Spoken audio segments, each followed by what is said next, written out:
नमस्कार दर्शक जो देख रहे हैं आप, मैं हूं अमित कुमार।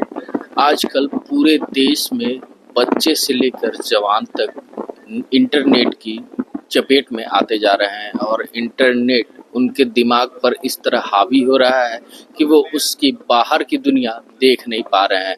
और ऐसे में खासकर अगर बच्चों की बात करें तो बच्चे जब इंटरनेट चलाते हैं या फिर कोई गेमिंग उस पे ऐप डाउनलोड करते हैं, गेम खेलते हैं, तो उसमें धीरे-धीरे वो फँसते चले जाते हैं और उससे बाहर निकलना मुमकिन ही नहीं, नामुमकिन हो जाता है। इसको लेकर आज फ्लेयर की तरफ से एक अभियान चलाया जा रहा है और फ्लेयर कैसे उन बच्चों को और जो यंगस्टर्स हैं, वो इंटरनेट की उस गहरी दुनिया से दूर हो, इसके लिए लोगों को जागरूक करने की कोशिश कर रही है। तो हम सीधे जुड़ते हैं और बात करते हैं। भावना जी हैं हमारे साथ, फ्लेयर की सदस्य हैं, उनसे हम बात करते हैं।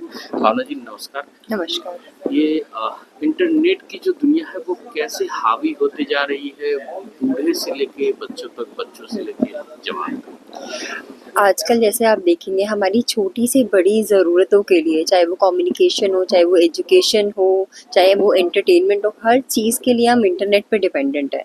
चाहे वो बूढ़ा हो, यंग हो या कोई बच्चा हो, इवन बच्चे एजुकेशन के लिए इंटरनेट को यूज़ करते हैं, एंटरटेनमेंट के लिए यूज़ करते हैं, गेमिंग के लिए, अपने इवन साइकोलॉजिकल माइंडसेट और इंटेलिजेंस के लिए भी यूज़ करते हैं।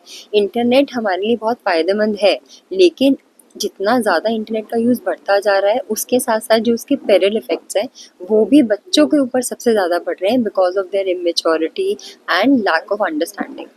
इसकी वजह से साइबर क्राइम के रेट बहुत ज़्यादा बढ़ते जा रहे हैं। आजकल इंटरनेट पे हर तीसरा इंटरनेट यूज़र जो है वो एक चाइल्ड है। तो हम इसकी एक गहराई को समझ सकते हैं कि ये कितना ज़्यादा बच्चों को अफ़ेक्ट कर रहा है, क्योंकि कोई भी इंटरनेट पे यूज़र है कोई, वो आसानी से बच्चों को ट्रैप कर सकता है।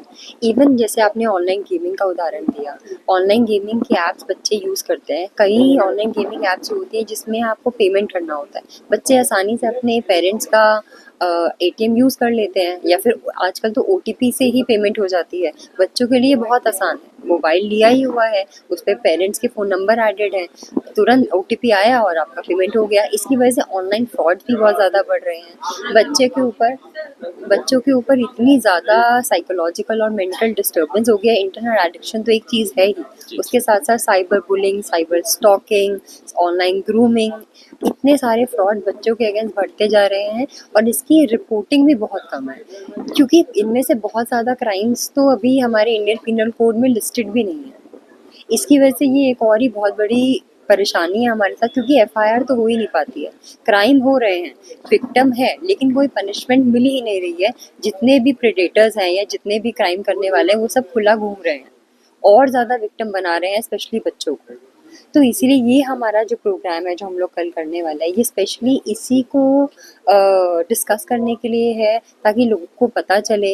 ये चीज़ ऐसी है कि हम अकेले या बच्चा अकेले कुछ नहीं कर पाएगा। It is an collaborative effort जिसमें गवर्नमेंट को, पेरेंट्स को, चिल्ड्रन को, सबको मिलके एफर्ट लगाने होंगे, सबको अपना अपना रोल समझना होगा। कल हम इसी बारे में बात करेंगे और कल हम ये भी बात करेंगे कि लीगल फ्रेमवर्क अभी प्रेजेंटली क्या है, क्या इसमें सुधार आने चाहिए और क्या नहीं आने चाहिए। खासकर देखा जा रहा है कि बच्चे से लेकर यंगस्टर तक एक पबजी गेम के चपेट में आ गए थे, लेकिन अभी तो फिलहाल बैन कर दिया गया है।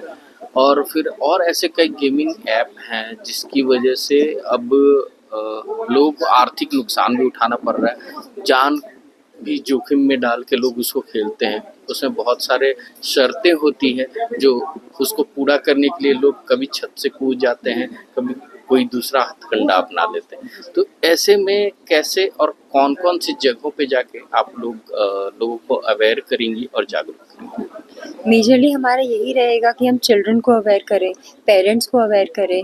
इवन बहुत सारे वेबसाइट्स होते हैं गवर्नमेंट के जिसमें वो लोग लिस्ट प्रोवाइड करते हैं कि ये वाले डेंजरस एप्लीकेशंस हैं।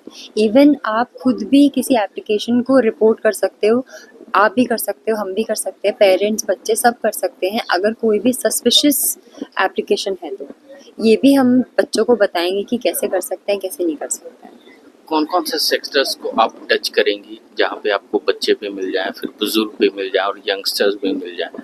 झारखंड के कौन-कौन से क्षेत्र में आप जाएँगी, या फिर स्कूल की बात कर लें या फिर ऑफिसेज़ जो होते हैं उनमें कौन-कौन सी जगह पे जाएँगे आप? ये तो अजय सर ही बता पाएंगे। अच्छा। हाँ, ये उनको ज़्यादा पता है। और कुछ आगे की जो योजना है, उसके बारे में बताएँगे कि नेट से कैसे सावधान रहें? मेनली हमारा यही फोकस है कि हमें डिजिटल अवेयरनेस और डिजिटल लिटरेसी को बढ़ाना है।